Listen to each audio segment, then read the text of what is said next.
கர்த்தருடைய பரிசுத்த நாமத்திற்கு மகிமை உண்டாகட்டும். இந்த நாளிலே இந்த ஆலயத்தில் அமர்ந்திருக்கிற உங்கள் அத்தனை பேரையும், நேரலையில் இணைக்கப்பட்டிருக்கிற ஒவ்வொருவரையும், வானத்தையும் பூமியும் படைத்த ஆண்டவராகிய இயேசுவின் நாமத்தில் மீண்டும் ஒரு விசை உங்களை அன்போடு நான் வாழ்த்துகிறேன், வரவேற்கிறேன். அற்புத இயேசு ஊழியத்தின் சார்பாக உங்கள் அத்தனை பேருக்கும் நான் வாழ்த்துதலை பதிவு செய்து கொள்கிறேன். இந்த காலை வேளையில் தேவனுடைய வார்த்தை ஏசையா எழுதின தீர்க்க தரிசன புஸ்தகம் 54ஆம் அதிகாரம் 7வது 8வது வார்த்தை, 861வது பக்கம், பழைய ஏற்பாடு. ஏசையா தீர்க்கதரிசி புஸ்தகம் 54ஆம் அதிகாரம் 7வது 8வது வார்த்தை. இமை பொழுது உன்னை கைவிட்டேன், ஆனாலும் உருக்கமான இரக்கங்களால் உன்னை சேர்த்து கொள்வேன். அற்ப காலம் மூண்ட கோபத்தினால் என் முகத்தை இமை பொழுது உனக்கு மறைத்தேன், ஆனாலும் நித்திய கிருபையோடு உனக்கு இறங்குவேன் என்று கர்த்தராகிய உன் மீட்பர் சொல்கிறார். கர்த்தருடைய பரிசுத்த நாமத்திற்கு மகிமை உண்டாகட்டும். இந்த வார்த்தை ஆரம்பிக்கும் பொழுதே பார்க்க வேண்டிய ஒரு காரியம், கைவிட்டேன், முகத்தை மறைத்தேன். அடுத்து அழகா சொல்றாரு, உன்னை நான் கைவிட்டேன். வேதத்தில் அப்படி எங்கேயுமே நம்ம பார்க்க முடியாது. ஏனென்ற அவர் நம்மளை கைவிடுகிற தேவன் அல்ல. ஆனால் இந்த இடத்துல சொல்றாரு, இமை பொழுது உன்னை நான் கைவிட்டேன். ஆனால் வாக்கு தத்தமெல்லாம் நமக்கு எப்படி இருக்கிறது? அவர் என்னெல்லாம் நமக்கு சொல்லி இருக்கிறாருன்னா, வேதம் சொல்லுது, ஆதியாகமம் 28:15 நான் உனக்கு சொன்னதை செய்யும் அளவும் உன்னை நான் கைவிட மாட்டேன், அப்படிதான் சொல்லியிருக்கிறார். யோசுவா 1:5 மோசையோடு இருந்தது போல நான் உன்னோடு இருப்பேன், நான் உன்னை விட்டு விலகுவதும் இல்லை, உன்னை கைவிடுவதும் இல்லைன்னு சொல்லியிருக்கிறார். எரேமியா புஸ்தகம் 1ஆம் அதிகாரம் 8ஆம் வசனம், உன்னை காக்கும்படிக்கு நான் உன்னோடு கூட இருக்கிறேன், ஒருவனும் உன் மேலே கை போட மாட்டான். வாக்கு தத்தமெல்லாம் இப்படி தான் இருக்கு. ஆனால் இந்த இடத்துல கர்த்தர் சொல்றாரு, இமை பொழுது நான் உன்னை கைவிட்டேன். அடுத்து சொல்றாரு பாருங்களே, இமை பொழுது உன்னை கைவிட்டேன், ஆனாலும் உருக்கமான இரக்கத்தினால உன்னை சேர்த்து கொள்வேன். அற்ப காலம் மூண்ட கோபத்தினால் என் முகத்தை இமை பொழுது உனக்கு மறைத்தேன், ஆனாலும் நித்திய கிருபையோடு உனக்கு நான் இறங்குவேன். 4 முக்கியமான காரியம் இருக்கு. உன்னை கைவிட்டேன், உன்னை சேர்த்து கொள்வேன், உனக்கு என் முகத்தை மறைச்சேன், உனக்கு நான் இறங்குவேன். இந்த 2 வசனத்துக்குள்ள கொஞ்சம் ஊடுருவி உள்ள போய் அந்த 2 வசனத்தை மீண்டும் மீண்டும் மீண்டும் நீங்க தியானிச்சிங்கன்னா, அங்க சொல்றாரு, இமை பொழுது உன்னை கைவிட்டேன். கண்ணை மூடி திறக்கிற அந்த நொடி தான் இமை பொழுது. ஒரு இமை ஆடுகிற நேரம், ஒரு இமை வந்து போகிற நேரம் உன்னை நான் கைவிட்டேன். இந்த வார்த்தையை ஏசப்பா மார்க் 15ஆம் அதிகாரம் 34ஆம் வசனத்தில் கேட்குறாரு, என் தேவனே, என் தேவனே, ஏன் என்னை கைவிட்டீர்? அப்போ ஆண்டவராகிய இயேசு கிறிஸ்து இந்த ஒரு கேள்வியை கேட்கிறார், ஏன் என்னை கைவிட்டீர்? அருமையான தேவனுடைய பிள்ளைகளே, சங்கீதங்களை எழுதின சங்கீதக்காரனாகிய தாவீது 13வது சங்கீதத்தில் 1வது வசனத்தையும் 2வது வசனத்தையும் நம்ம எடுத்து வாசிக்கலாம். 677வது பக்கம். எல்லாரும் வேதாகமத்தை திருப்பி, சங்கீதங்களை இன்பமாய் பாடின சங்கீதக்காரன் இந்த வார்த்தைகளை அவர் எழுதும் பொழுது, பாடும் பொழுது ஒரு பெரிய கேள்விகளை கேட்டு தேவனிடத்தில் இந்த பாடலை பாடுகிறார். 13ஆம் சங்கீதம் 1வது 2வது வசனம், கர்த்தாவே எதுவரைக்கும் என்னை மறந்திருப்பீர்? இன்னைக்கு ஒரு வேளை உங்களுக்கு இந்த கேள்வி, ஹவு லாங், எவ்வளவு காலம் ஆண்டவரே நான் மறந்து போய் இருப்பேன்?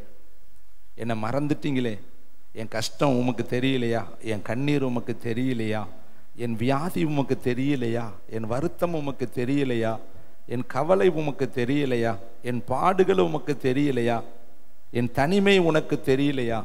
என் உபத்திரவத்தினுடைய ஆழம் உமக்கு தெரியலையா? அவர் கேள்வி கேட்கிறார் பாருங்க, எது வரைக்கும் என்னை மறந்து இருப்பீர்? எது வரைக்கும் உங்களுடைய முகத்தை எனக்கு மறைப்பீர்? இன்னைக்கு ஒரு வேளை தேவனுடைய முகம் உங்களுக்கு மறைக்கப்பட்டது போல தெரிகிறதா?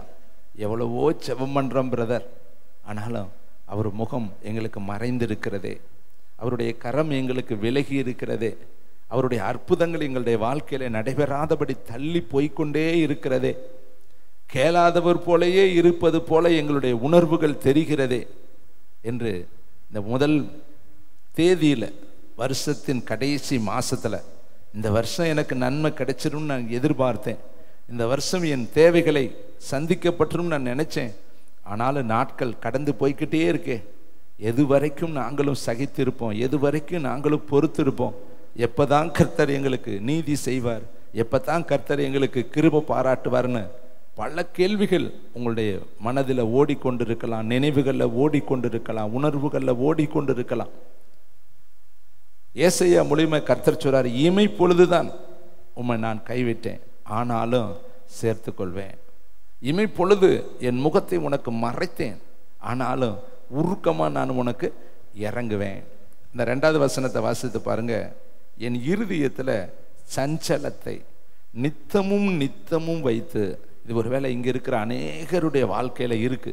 சஞ்சலம், தவிப்பு, கசப்பு, வருத்தம், வேதனை, பாடு, அவமானம், நிந்த, பற்றாக்குறை, இன்னும் பல நெருக்கங்கள் நம்முடைய வாழ்க்கையில நித்தமும் நித்தமும் நித்தமும் அது நம்மளை விட்டு விலகவே மாட்டேங்குது. ஒவ்வொரு நாளும் நமக்கு பின்தொடர்ந்து அது நிழல் போல வந்துகிட்டே இருக்கு. சங்கீதக்காரர் சொல்றாரு பாரு, என் இருதயத்துல சஞ்சலத்தை.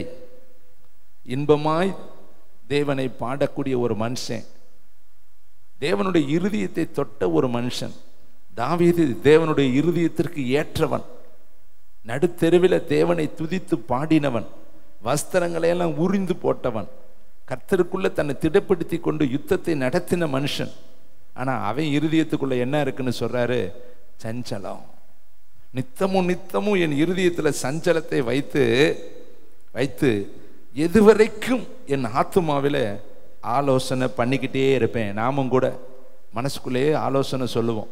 இப்படி நடந்தா நல்லா இருக்கும், அப்படி நடந்தா நல்லா இருக்கும், கர்த்தர் இதை செஞ்சுட்டா நல்லா இருக்கும், கர்த்தர் எனக்கு இப்படி காரியங்களை கைகூடி வர பண்ணினா நல்லா இருக்கும், இந்த காரியம் எனக்கு இந்த மாதம் கைகூடி வந்து என் பிள்ளைகள் இப்படி இருந்தால் நல்லா இருக்கும். நமக்குள்ளே ஆலோசனை, நமக்குள்ளே யோசனை. இதைத்தான் தாவீதுன்னு சொல்றாரு, எத்தனை காலம் நான் எனக்குள்ளே ஆலோசனை செய்து கொண்டே இருப்பேன், உன் முகம் எனக்கு மறைவாக இருக்கிறதே, உம்முடைய பிரசன்னத்தை என்னால் பார்க்க முடியலையே. அந்த வசனத்தை மேலே பாருங்க, எது வரைக்கும் நீர் மறந்திருப்பீர், எது வரைக்கும் நீர் மறைவாக இருப்பீர்.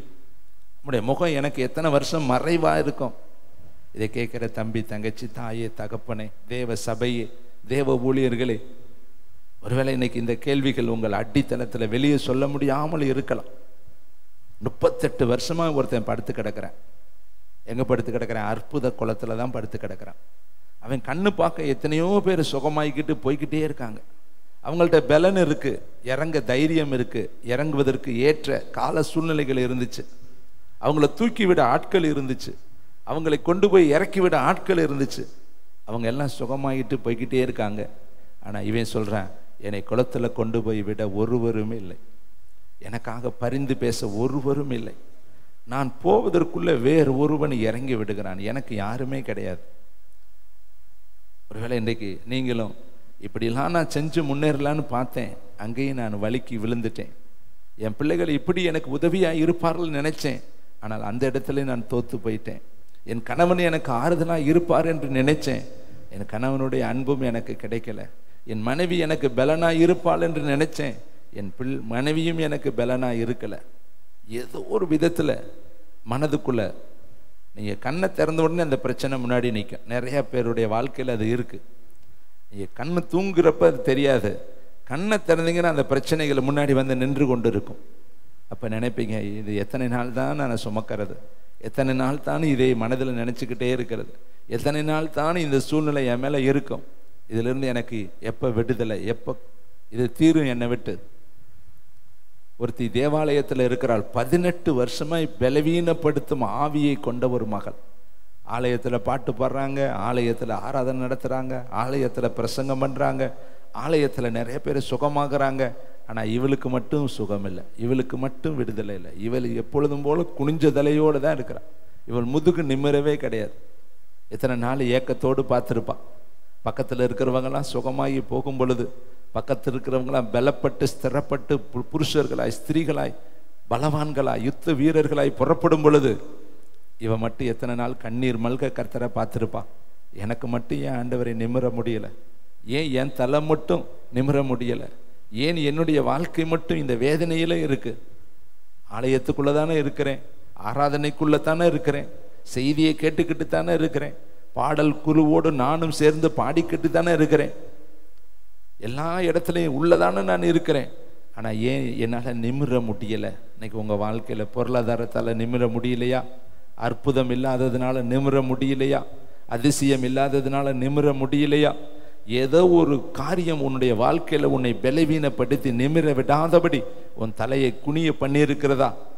நிச்சயமாய் இந்த மாதம் கர்த்தர் உன்னை சேர்த்து கொள்வார், உனக்கு இறங்குவார். 2 முறை தேவ ஆவியானவர் இந்த காலை வேளையில் இந்த செய்தியை கொடுத்தார். ஒரு முறை வந்துச்சு, நான் மீண்டும் மீண்டும் ஜெபிக்க மீண்டும் அந்த வார்த்தையை சொல்லிக்கிட்டே இருந்தார். நித்திய கிருபையோடு இறங்குவேன், நித்திய கிருபையோடு இறங்குவேன், நித்திய கிருபையோடு இறங்குவேன். நான் கொஞ்ச காலம் என் முகத்தை மூடி இருந்தேன், ஆனால் இறங்குவேன் என்பதை நீ திருஷ்டாந்தரமாக இந்த நாளில் என் ஜனத்தோடு பேசு என்பதை அவர் தெளிவாக என்னோடு இடைப்பட்டபடியினால் இந்த வார்த்தையை நான் சுமந்து ஒரு கழுதை போல உங்கள் மத்தியில் நின்று கொண்டு இருக்கிறேன். நிச்சயமாய் கர்த்தருடைய முகம் உங்களுக்கு தென்படும், நிச்சயமாய் கர்த்தருடைய கரம் உங்கள் மேலே இறங்கும், நிச்சயமாய் நீங்கள் அற்புதத்தை ருசிப்பீங்க. கொஞ்ச காலம் மறைவை நீங்கள் பெருசாக பார்க்காதீங்க, நித்திய கிருபையோடு அவர் உங்களுக்கு இறங்குவார். இன்னும் ஒரு சில வசனங்களை உங்களுக்கு நான் வைக்கிறேன். சங்கீதங்களின் புஸ்தகம் 139:7 வாசித்து பார்க்கலாம். இதே சங்கீதக்காரர் சொல்லக்கூடிய இன்னொரு வார்த்தை 757 பக்கம் 139 சங்கீதம் 7 வசனம். உம்முடைய ஆவிக்கு மறைவாக எங்கே போவேன்? உம்முடைய சமூகத்தை விட்டு எங்கே ஓடுவேன்? எவ்வளவு ஒரு பாரமான வார்த்தையை அவர் சொல்றார் பாரு. எங்க ஓடுவேன், எங்க மறைவேன்? உம்மை விட்டுட்டு என்னால எங்க ஓட முடியும்? அவர் சொல்ற வார்த்தையை பாருங்க. உம்முடைய ஆவிக்கு மறைவாக எங்க போவேன்? இந்த நிந்தையோடு நான் எங்க போவேன்? இந்த கஷ்டத்தோடு நான் எங்க போவேன்? இந்த கவலையோடு நான் எங்க போவேன்? இந்த வேதனையை சுமந்துக்கிட்டு நான் எங்க போக முடியும்? உமக்கு மறைவாக நான் எங்க போவேன்? உம்முடைய சமூகத்தை விட்டு நான் எங்க ஓடுவேன்? நான் வானத்துக்கு ஏறினாலும் அங்கேயும் நீங்க இருக்கிறீங்க. அடுத்த வார்த்தையை பாருங்க. நான் பாதாளத்தில் படுக்க போட்டாலும் நீர் அங்கேயும் இருக்கிறீங்க. நான் விடிய காலத்து செட்டைகளை எடுத்து சமுத்திரத்தின் கடையாந்தரத்தில் போய் தங்கினாலும் அங்கேயும் உம்முடைய கை என்னை நடத்தும், உமது வலதுகரம் என்னை பிடிக்கும்.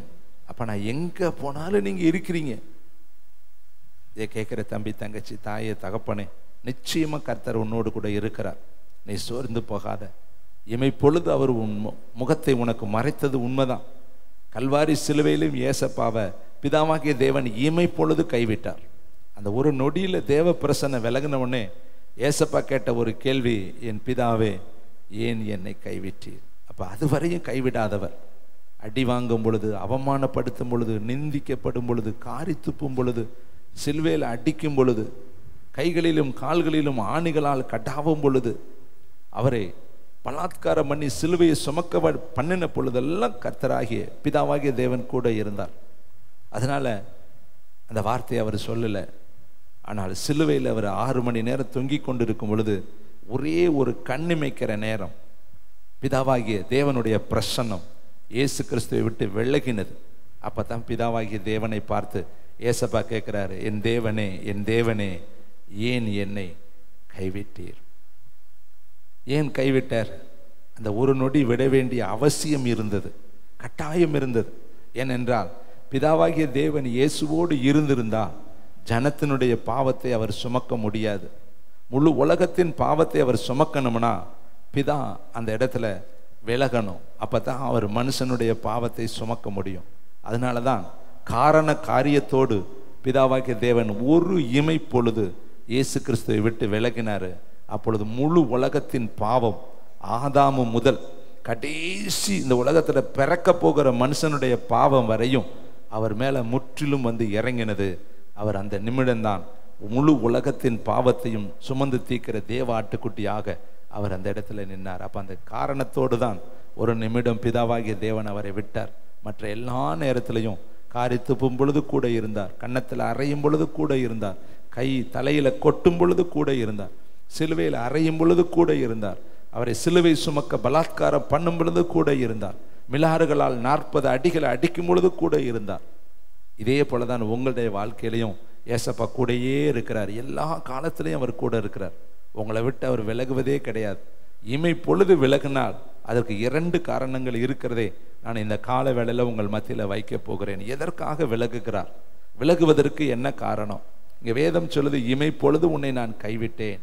அவரே விடுறாராம், அவரே விலகிறாராம். வேதத்தில் பார்த்தீங்கன்னா அவர் மாறாதவர் என்று இருக்கு.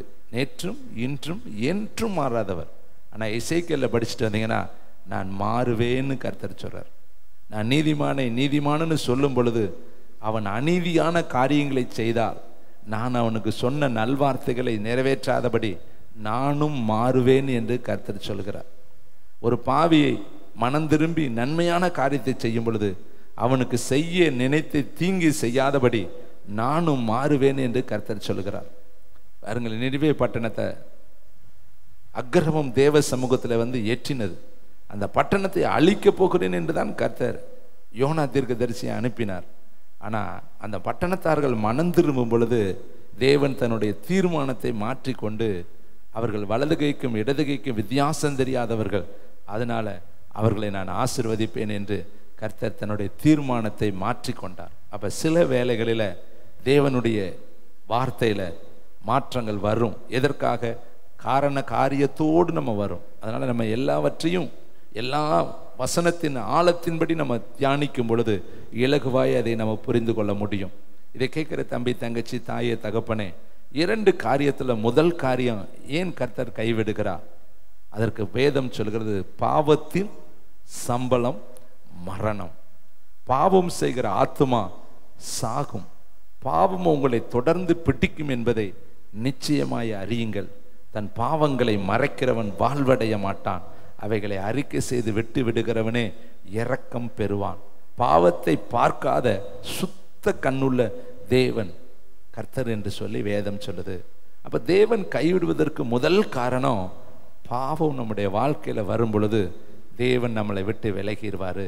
நீங்க நியாயாதிபதிகளை படித்துட்டு வரும் பொழுது பார்த்தீங்கன்னா, நீங்கள் உங்கள் நடுவில் இருக்கிற அருவருப்புகளை நிக்கிரம் பண்ணாவிட்டால் இனி நான் உங்களோடு இரேன் என்று கர்த்தருடைய வார்த்தை எழுதப்பட்டிருக்கு. பாவம், அருவருப்பு, அசுத்தம், இச்சைகள், காம விகாரங்கள், துணிகரமான காரியங்கள் நம்முடைய வாழ்க்கையில இருந்தா கர்த்தர் நம்மோடு கூட இருக்க முடியாது. ஏனால் அவர் பாவத்தை பார்க்காத சுத்த கண்ணுள்ள ஒரு தெய்வம். பாவத்திற்கும் இயேசுவுக்கும் சம்பந்தமே கிடையாது. ஏனென்றால் பாவிகளை ரட்சிக்க கிறிஸ்து இயேசு உலகத்தில் வந்தார். இருளுக்கும் வெளிச்சத்திற்கும் சம்பந்தமே கிடையாது. இருள் இருந்தால் வெளிச்சம் இருக்க முடியாது, வெளிச்சம் இருந்தால் இருள் இருக்க முடியாது. அப்ப பாவம் இருக்கிற இடத்துல இயேசு இருக்க முடியாது, இயேசு இருக்கிற இடத்துல பாவம் இருக்க முடியாது. தேவனை அறிந்தவன் பாவம் செய்யான், பாவம் செய்கிற எவனும் தேவனை அறியான் என்று சொல்லி வேதம் சொல்கிறது. அருமையான தம்பி, தங்கச்சி, இந்த 4 மனிதர்களை இந்த கால வேளையில பாவத்தினால் அவர்களை எப்படி தேவனை விட்டு விலகினார்கள் என்பதை நான் உங்களுக்கு காண்பிக்க விரும்புகிறேன். நாமும் தேவ மனிதர்கள் தான். இந்த வேதத்தில் எதற்காக இந்த வேதம் எழுதப்பட்டிருக்குன்னா, அதெல்லாம் நமக்கு நினைப்பூட்டி நம்முடைய வாழ்க்கையை சரிப்படுத்துவதற்காகத்தான் வேதம் எழுதப்பட்டிருக்கிறது. இதெல்லாம் நமக்கு தெரியணும். கர்த்தர் அந்த மனிதனுக்கு அப்படி செய்தார், நானும் தவறா நடந்தா எனக்கும் இப்படிதான் அவர் செய்வார். ஏனென்றால் அவர் மாறாதவர். மோசேயின் தேவன் என்னுடைய தேவன், ஆபிரகாமின் தேவன் என்னுடைய தேவன், ஈசாக்கின் தேவன் என்னுடைய தேவன். அப்ப ஈசாக்குக்கு ஒரு நியாயமும் எனக்கு ஒரு நியாயமும் அல்ல. ஈசாக்கு போல நான் நடந்தா ஆசிர்வதிப்பார், அல்லது ஈசாக்கு போல நான் தவறா நடந்தா அதற்குரிய பலனை கர்த்தர் நமக்கு கொடுப்பார். வசனத்தை வாசிக்கலாம். நியாயாதிபதிகள் 16வது அதிகாரம் 17வது வார்த்தை, 325வது பக்கம். எல்லாரும் எடுத்துக்கொள்வோம். அந்த காலை பொழுதுல வேதத்தை கொஞ்சம் பாருங்க. நீங்க வேதத்தை தெரிஞ்சவங்க தான். உங்களுக்கு வேதம் தெரியவில்லை என்று நான் எப்பொழுதும் சொல்ல மாட்டேன். வேதத்தை நல்லா தியானிக்கிற பிள்ளைகள் தான். ஆனாலும் வசனத்தை இந்த காலை பொழுதுல பார்க்கும் பொழுது அது நமக்குள்ளே ஒரு மெருகூற்றும். நியாயாதிபதிகள் 16வது அதிகாரம் 17வது வார்த்தை, தன் இருதயத்தெல்லாம் அவளுக்கு வெளிப்படுத்தி, சவரன் கத்தி என் தலையின் மேல் படவில்லை. நான் என் தாயின் கற்பத்தில் பிறந்தது முதல் தேவனுக்கென்று நசரேன் ஆனவன். என் தலை சிரைக்கப்பட்டால் என் பலம் என்னை விட்டு போகும். அதனால் நான் பல லட்சணமாகி மற்ற எல்லா மனுஷரை போலும் ஆவேன் என்று அவளிடத்தில் சொன்னான். பாருங்க, ஒரு தேவ மனுஷன், பிறக்கிறதுக்கு முன்னாடியே தேவனால் அழைக்கப்பட்ட ஒரு மனுஷன்.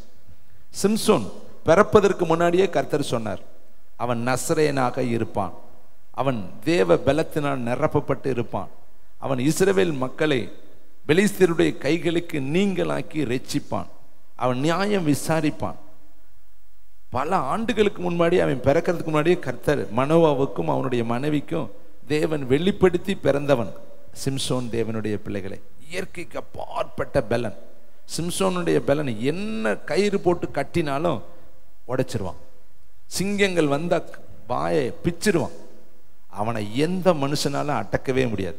அவ்வளவு சூப்பர் நேச்சுரல் பவர் அவன் மேல தேவ வல்லமை காணப்பட்டுச்சு. தேவ ஆவியானவர் சிம்சோன் மேல இறங்கினார்னு இருக்கும், அடுத்த நிமிஷம் சிங்கத்தின் வாய்களை பித்தான் என்று இருக்கும். தேவ ஆவியானவர் அவன் மேல இறங்கினார்னு இருக்கும், நார் கயிறுகளை பித்தான் இருக்கும்.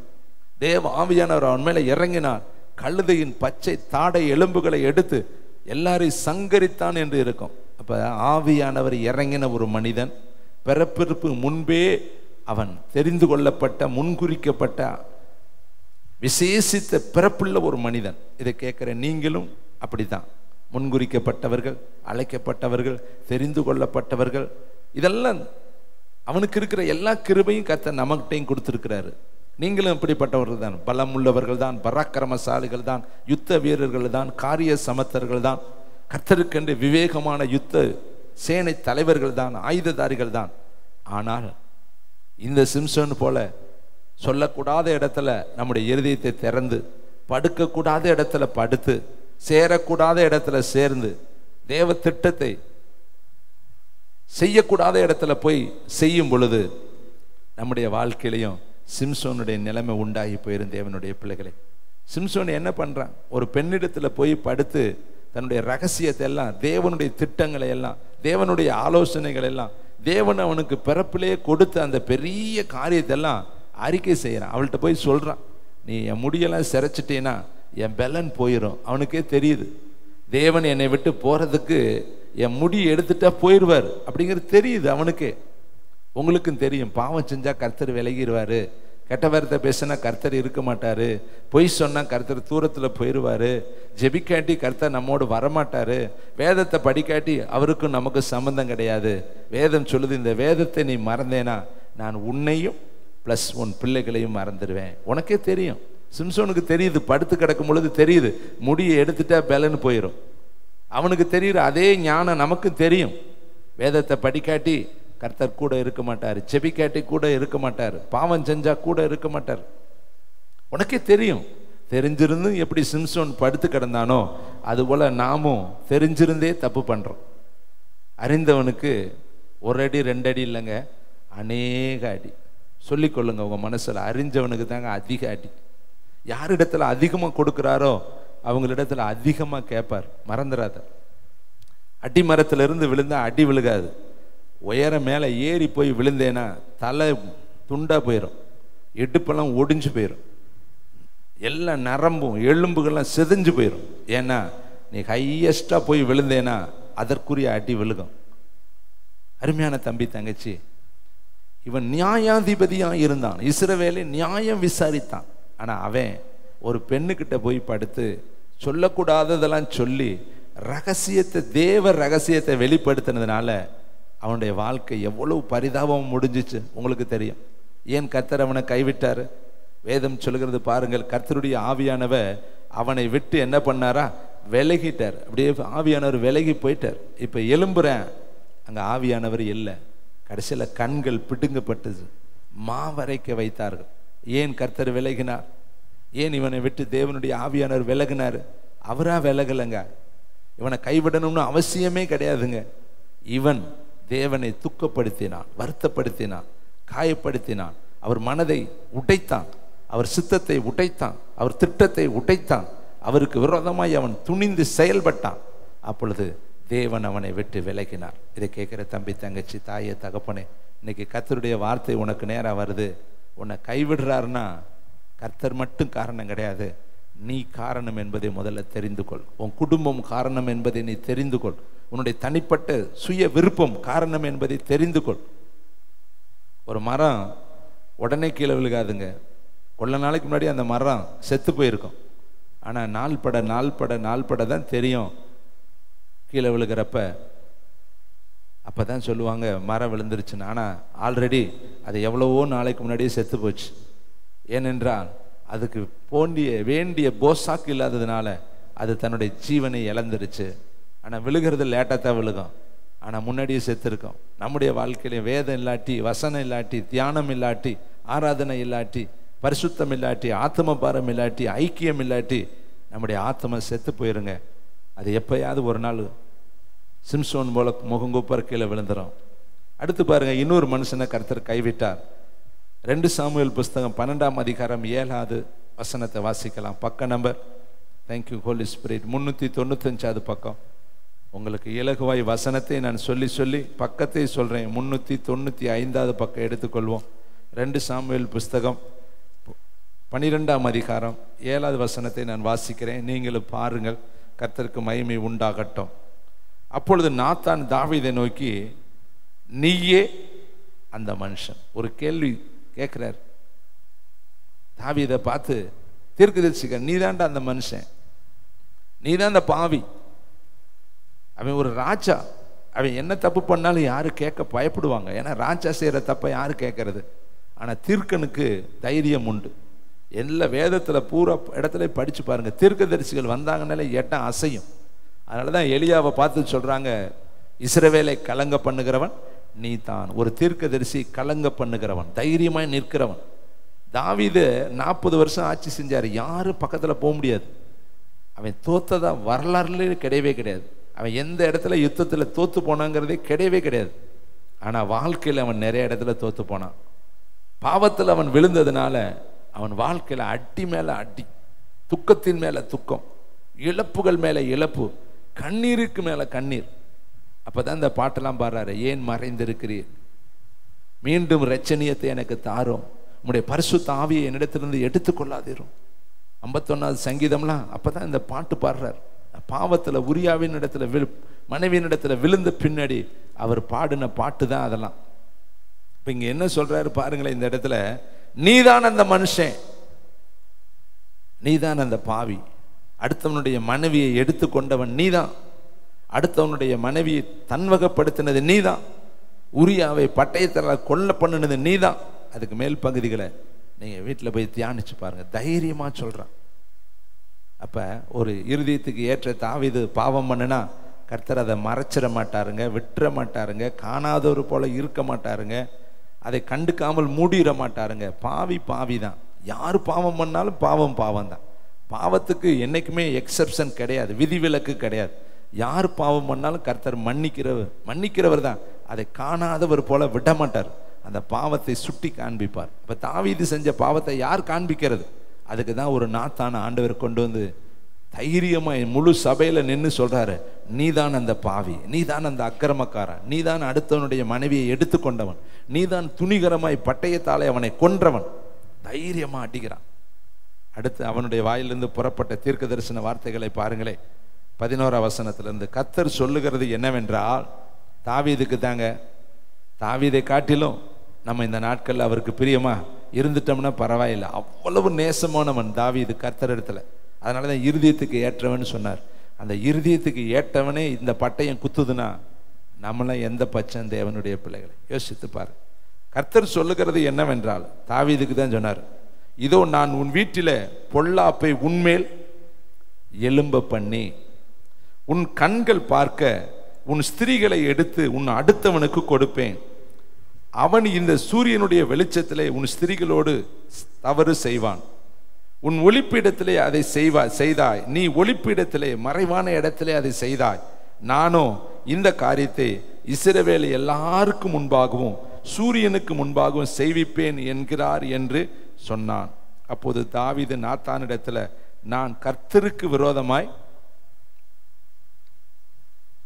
ஒத்துக்கிறேன். பார்த்தீங்களா, ஒரு பெரிய லீடருங்க, சமஸ்த இஸ்ரவேலுக்கு ராஜாங்க, சங்கீதங்களை இன்பமாய் பாடினவனுங்க, தேவனுடைய இருதயத்தை தொட்டவனுங்க, சிறுமையிலிருந்து உயர்த்தி தூக்கி எடுக்கப்பட்டவனுங்க. அவன் சொல்றான், கர்த்தர் சிறியவனை புழுதியிலிருந்து எடுத்து பிரபுக்களோடும் ஜனத்தின் அதிபதிகளோடு உட்கார பண்ணுகிறார் என்று பாடல் பாடினவங்க. அவன் பகிரங்கமா எல்லாரும் முன்னாடியும் சொல்றான், நான் பாவம் செய்தேன், கர்த்தருக்கு முன்பாக நான் பாவம் செய்தேன். பாவம் செய்தால் தேவன் விலகிடுவாருங்க. பாவத்துக்கும் இயேசுவுக்கும் ஒரு நாளும் சம்பந்தம் கிடையாது. பாவம் செய்கிற இடத்துல தேவனால் இருக்கவே முடியாது. ஏனென்றால் பாவத்தை பார்க்காத சுத்தமான ஒரு கண்ணுள்ளவர் தான் கர்த்தராகிய இயேசு கிறிஸ்து. இங்க பாருங்களே, அவர் சொல்றாரு பாருங்க, நான் கர்த்தருக்கு விரோதமாய் பாவம் செய்தேன் என்றான். நாத்தான் தாவீதை நோக்கி, நீ சாகாதபடி கர்த்தர் உன் பாவம் நீங்க செய்தார். உனக்கு என்ன தெரியுமா விதி விலக்கு? சாக மாட்ட, ஆனா வேதனையை நீ சுமப்ப, கண்ணீரை நீ சுமப்ப, அவமானத்தை நீ சுமப்ப, நிந்தையை நீ சுமப்ப, பரியாசத்தை நீ சுமப்ப. கண்டமே உன் மேல காரி துப்புவேன். உன் பிள்ளைகள் ஒருத்தருக்கு ஒருத்தர் எலும்புவாங்க, உன் வீட்டில் ரத்தம் சிந்தும், உன் பிள்ளைகள் மரிப்பார்கள். அதுக்கடுத்து பாருங்களே 15ஆம் வசனம். அப்பொழுது கர்த்தர் உரியா மனைவி தாவீதுக்கு பெற்ற ஆண் பிள்ளையே, கர்த்தர் இதை செய்வாரா? அடித்தார். அவன் வியாதிப்பட்டு கேவலமாயிருந்தான். அடித்தார். ஏன் கர்த்தர் அடிக்கணும்? ஏன் அடிக்கணும்? தாவீதை ஏன் அடிக்கணும்? தாவீது நேசத்துக்குரியவன் அல்லவா? ஆடு மேய்ச்சவன் அல்லவா? அரசனாய் மாற்றப்பட்டவன் அல்லவா? கர்த்தர் தானே தாவீதை கூட்டிட்டு வந்தாரு. ஏன் கர்த்தர் அடிக்கிறாரு? உங்களையும் என்னையும் கர்த்தர் தான் கூட்டிட்டு வந்தாரு. கர்த்தர் தான் நம்மளை நடத்தினாரு. கர்த்தர் தான் ஆசீர்வதித்தாரு. கர்த்தர் தான் இம்மட்டும் தூக்குனாரு, சுமந்தாரு, ஏந்தினாரு, தப்புவித்தாரு, வல்லடிக்கு விளக்கினாரு. ஆனா ஏன் அடிக்கிறாரு? ஒன்னே ஒண்ணு, பின்னும் பிறகுள்ள யாதொன்றையும் இச்சையாது இருப்பாயாக. 10 கட்டளையில் ஒரு கட்டளை, இச்சையோடு பார்க்கிற எவனும் அவளோடு விபச்சாரம் செய்து ஆயிற்று.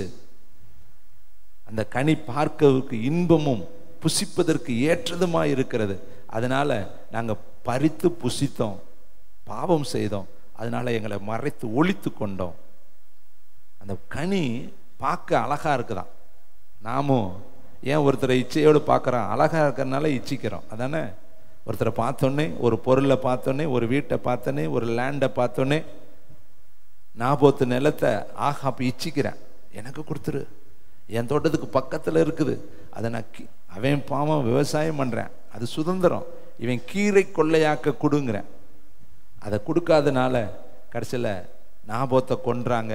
அதன் நிமித்தம் ஏசபேலும் ஆகாப்பும் ரத்தம் சிந்தி நாய்கள் நக்கிற்று என்று எழுதப்பட்டிருக்கு. பாவம், அந்த பாவத்தின் சம்பளம் மரணம். தேவனுடைய பிள்ளைகள் 10 கட்டளையில் சொல்லிட்டாரு, பின்னும் பிறகுள்ள யாது ஒன்றையும் இச்சியாது இருப்பாயா. உரியாவினுடைய மனைவி இவனுடைய கண்களுக்கு பிரியமா இருந்ததுனால இச்சித்தான், எடுத்துக்கிட்டான். அடுத்த நிமிஷம் கர்த்தர் அந்த பிள்ளையை அடித்தார். அப்ப நம்மளையும் கர்த்தரை அடிக்க வேண்டிய ஒரு காலம் வரும். எப்ப?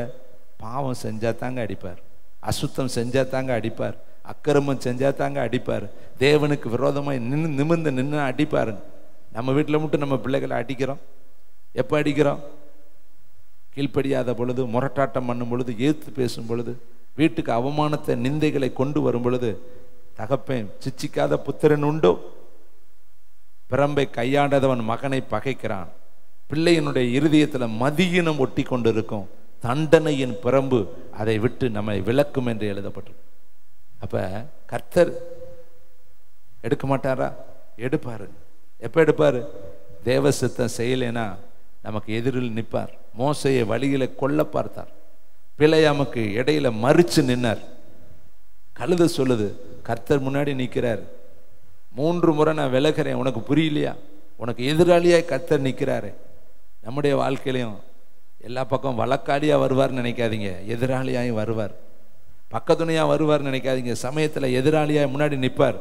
நம்ம எதிரான வேலை செஞ்சோம்னா, வழி சரியில்லாம போனோம்னா தடுக்க கர்த்தர் முன்னாடி நிற்பார். வேதம் சொல்லுது, ஆவியானவர் போக சொன்னாரு, போக ஒட்டாதிருந்தார், போகாதபடி தடுத்தார் என்று வேதம் சொல்கிறது. இதை கேட்கிற தம்பி தங்கச்சி, அடுத்து சவுல், அவர் தானங்க அபிஷேகம் பண்ணினாரு, அவர் தானங்க ராஜா வாக்குனாரு, அவர் தானங்க எல்லா வேலையும் செஞ்சார். ஆனா சவுலை கர்த்தர் என்ன பண்ணார்? ஆவியானவர் சவுலை விட்டு விலகினார். பொல்லாத ஆவி அவனை அளக்களித்தது என்று வேதம் சொல்லு.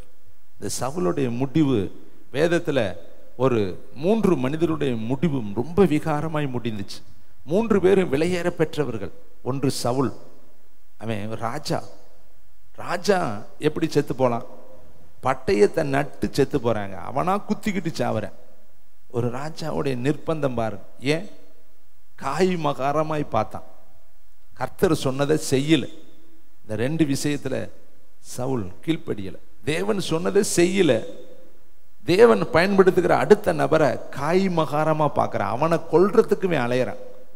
கடைசியில் அவனுடைய முடிவு எப்படி தெரியுமா? அவனாக ஒரு பட்டை ஈட்டிய நட்டு அது மேல விழுந்து தற்கொலை செய்து செத்தான். மனம் திரும்பலங்க. கர்த்தரிடத்துல வந்திருந்தா மன்னிப்பு உண்டுங்க. ஆனா அவன் மனம் திரும்பல, கர்த்தரிடத்துல வரல, ஈட்டிய நட்டு செத்தே போயிட்டான். கடைசியில் அந்த மனுஷனுடைய நிலைமை, ஆரம்பம் அற்பமா இருக்கலாம், ஆனா முடிவு சம்பூர்ணமா இருக்கணும். ஆனா இவன் ஆரம்பம் மகிமையா இருந்துச்சு, முடிவு வேதனையா முடிஞ்சிருச்சு. அடுத்து அகிப்தோப்பேல் 1-2 சாமுவேல் எடுக்க டைம்ல நான் சொல்றேன். 2 சாமுவேல் புஸ்தகத்துல வாசித்தீங்கன்னா ஞான திருஷ்டிக்காரன், ஆலோசனைக்காரன், தாவீதுக்கு பக்கபலமாய் கர்த்தர் வைத்திருந்தார். ஆனா அந்த ஆலோசனைய இவன் போய் அப்சலோமுக்கு பயன்படுத்தி அப்சலோமுக்கு துணை நின்று அப்சலோம் கைகளை திடப்படுத்தும் பொழுது கடைசியில அகிப்தோப்பேல் 4 கொண்டு செத்தான்னு எழுதியிருக்கு. அவன் ஒரு தீர்க்கன், ஒரு ஞான திருஷ்டிக்காரன், அவன் ஒரு நாட்டுக்கே வெளிச்சம், அவன் ஒரு நாட்டுக்கே விடிவிலக்கா இருக்கணும், அவன் ஒரு நாட்டுக்கு ஆலோசனை சொல்றவன். ஆனா அந்த ஆலோசனையை போய் தவறா சொல்லும் பொழுது கடைசியில 4 கொண்டு செத்தான். யூதாஸ் காரியோத்து புதிய ஏற்பாட்டில் பார்க்குறான். ஏசப்பாவோடு அப்பம் விட்டவன், ஏசப்பாவோடு கூட எல்லா இடத்துக்கும் போனவன், 3 வருஷ ஊழியத்தில் பிரயாணம் பண்ணினவன், கடைசியில இயேசுவை காட்டி கொடுத்து அவன் வந்து ஒருவேளை மன்னிப்பு கேட்டு அழுதுருந்தான்னா கர்த்தர் அவனை மன்னிச்சிருப்பார், அவனுக்கு மன்னிப்பு கொடுத்திருப்பார். ஆனா அவன் ஏசப்பாட்ட வரவே கிடையாது. 4 கொண்டு செத்தான். 3 பேர்கள் பரிதாபமாய் செத்தார்கள். காரணம் பாவம் அவர்களுடைய வாழ்க்கையில் அவர்களை கொள்ளை கொண்டு போனது. நான் ஒரு மனுஷனை சொல்லி முடிக்கிறேன். மோசே எத்தனை இடத்துல கர்த்தருக்கு ஆலோசனை சொல்லுவார் தெரியுமா? மோசே சொன்னான் கர்த்தர் கேட்பார், மோசே சொன்னான் கர்த்தர் கேட்பார். மோசே புத்தியெல்லாம் சொல்லுவான். வழியில கொன்றலாமா, வழியில கொண்டு போட்டீங்கன்னா எகிப்தியர்கள் என்ன சொல்ல மாட்டாங்க, பார்வோன் என்ன சொல்ல மாட்டாங்க, இப்படியெல்லாம் பரிந்து பேசினேன். இவ்வளவெல்லாம் யோசனைக்காரன். கண்மலையை பார்த்து பேசுடான்னு சொன்னா கண்மலையை பார்த்து அடிச்சிட்டான். நம்ம இதுக்கு ஒரு கதை மாதிரி படிக்க கூடாதுங்க. நம்ம வாழ்க்கையிலையும் பேச வேண்டிய இடத்துல பேசலைன்னா, பேச வேண்டிய இடத்துல அடிச்சா, அந்த மோசையின் தேவன் நம்முடைய தேவன் தானே. மோசைக்கு கொடுத்த தீர்ப்பு தானே நமக்கும். இபிக்கோ இத்தனை செக்ஷன் படின்னு கரெக்டாக அந்த செக்ஷனை எடுத்து காட்டுவாரே. மோசைக்கு நான் என்ன செஞ்சேன்னா அதுதானே உனக்கு தீர்ப்பு. என்ன பண்ணினாரு? அடிச்சிட்டார். இப்ப என்ன பண்ணலாம்? கர்த்தர் கைவிட்டுட்டாரு. சொன்னாரு கானானை பத்தி பேசவே பேசாதேன்ட்டார். கானானை பத்தி பேசாது, வேற என்ன பேசு, என்ன வேணாலும் பேசிக்கலாம்.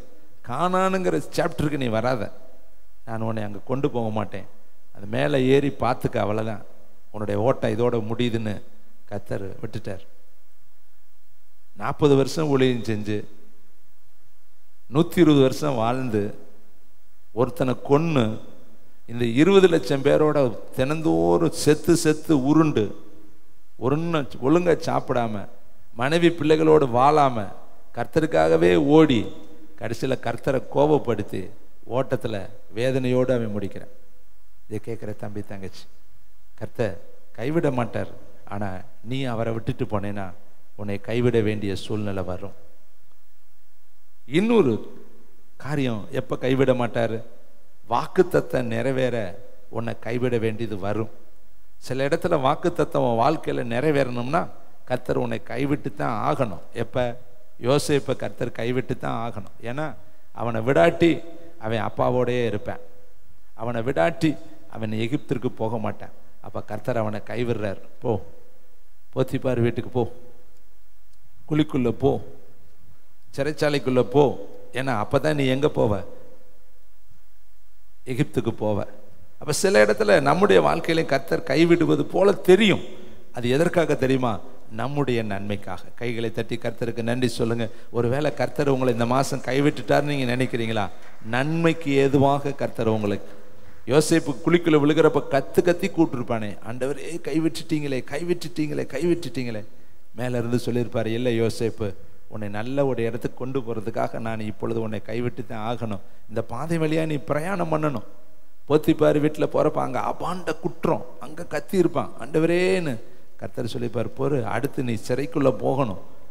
சிறையில் போய் உட்கார்ந்துருக்கிறான், 2 வருஷத்துக்கு மேலே இருக்கிறான். அங்கேருந்து தான் கர்த்தர் லிஃப்டப் பண்ணி மேலே தூக்குனார். அப்போ நம்ம வாழ்க்கையிலையும் தரிசனங்கள் நிறைவேற சில பாதைகளில் கர்த்தர் நம்மை கைவிடுவார். அது நம்முடைய நன்மைக்கு எதுவாக இருக்கும். இன்னொரு மனுஷன் தானியேல் 70 வருஷம் ஜெயிலில் இருக்கேன். 70 வருஷம் சிறை என்கிற ஜெயிலில் நாடு கடத்தப்பட்டு அங்கே, அது ஒரு சிறைவாசம் தான், ஒரு நாட்டுக்குள்ளே இருக்கிறேன் கைதியாக. அவன் சிங்கக்கவிக்குள்ளே போகிறேன், அவன் கத்திருப்பான்ல, சிங்கத்துக்குள்ளே போய் விழுகிறான். சிங்கங்கள் சுற்றி நிற்குது, கதறி இருப்பான், ஆண்டவரே என்ன இப்போ சிங்கத்துக்குள்ளே வந்துட்டேனே, கைவிட்டுட்டீங்களே. அப்போ கர்த்தர் சொல்லியிருப்பார், இது உலகம் முழுவதும் ஒரு காலத்தில் பிரசங்க பண்ணும்படி கர்த்தரோனாகிய நான் இந்த சூழ்நிலையில் உன்னை நான் அனுமதிக்கிறேன். ஆனாலும் சிங்கங்கள் உன்னை சேதப்படுத்தாதபடி நான் பாதுகாத்து கொள்வேன். இப்போ தேவன் ஒரு சில பாதைகளில் நம்மளை கூட்டிகிட்டு போகிறாருன்னா அவர் கூட இருந்தால் போதும், எதுவும் நம்மை சேதப்படுத்தாது. இன்னும் நிறைய காரியங்களை நான் தியானித்தேன், எடுத்து பேச நேரமில்லை. எரேமியா 31:4 மறுபடியும் நான் உன்னை கட்டுவிப்பேன், மறுபடியும் நீ மேலே வாத்தியத்தோடு தாளத்தோடு புறப்படுவாய். லூக்கா 15:22 அப்பா விட்டுட்டு போனவன் அப்பா கிட்ட வந்த உடனே முதல்ல வேலைக்காரங்கள்ட்ட சொல்றாரு, நீ உயர்ந்த வஸ்திரத்தை கொண்டு வந்து இவனுக்கு உடுத்தி, இவனுக்கு பாதரட்சைகளை கொடு, மோதிரத்தை கொடு, இவனுக்கு விருந்து அடி. அப்ப இளைய குமாரன் வந்த உடனே அவனுக்கு உயர்ந்த வஸ்திரத்தை கர்த்தர் கொடுத்தாரு, அவனுக்கு பாதரட்சையை கொடுத்தாரு, அவனுக்காக மேல வாத்தியங்கள் எல்லாம் கர்த்தர் ஏற்படுத்தினார், விருந்தை கர்த்தர் ஆயத்தப்படுத்தினாரு. பேதுரு மறுதளிச்சுட்டு போயிட்டார் இல்லையா, மீண்டும் கர்த்தர் தேடி போய் அவனை கொண்டு வந்து அவனுக்கு மந்தையில மேய்ப்பன் என்கிற அந்தஸ்தை கொடுத்து அவனை பார்த்து கேட்கிறாரு, நீ என்னை நேசிக்கிறாயா, நீ என்னை அன்பு கூறுகிறாயா, என் ஆட்டுக்குட்டியை மேய்ப்பாயா, நீ என்னுடைய ஆடுகளை மேய்ப்பாயா? அதுக்கு அவன் சொல்ற ஒரே ஒரு பதில் என் இருதயத்தை தொட்டுச்சு, ஆண்டவரே நான் உம்மை நேசிக்கிறேன் என்பதை நீர் அறிந்திருக்கிறீரே. அவன் நேசிக்கிறான், ஆனாலும் அவனால் நிற்க முடியல. இன்னைக்கு இதை கேட்குற உங்களுடைய வாழ்க்கையில் நீங்களும் நேசிக்கிறீங்க, நிற்க முடியல. ஆனால் தேவ ஆவியானவர் இன்னைக்கு உங்களுக்கு பலன் தருவார். எல்லாரும் நேரம் ஆயிடுச்சு, எழும்பி நின்று கர்த்தரை மகிமைப்படுத்துவோம். எல்லாரும் எழும்பி இந்த காலை பொழுதுல ரீபாலா ரண திக்கல ரபா, நல்ல பிதாவை இந்த சத்தத்தை கேட்கிற ஒவ்வொருவரையும் கர்த்தர் தொடுவீராக, ஒவ்வொரு மேலையும் கர்த்தருடைய கரம் இறங்குவதாக. இந்த மாதம் இவர்களை சேர்த்து கொள்வீராக, மறுபடியும் இவர்கள் மேல நித்திய கிருபையோடு இறங்குவீராக. இவர்கள் ஒவ்வொருவரும் உமக்கென்று பெரிய காரியங்களை செய்கிறவர்களாக கர்த்தர் மாற்றும்படி நாங்கள் செபிக்கிறோம்.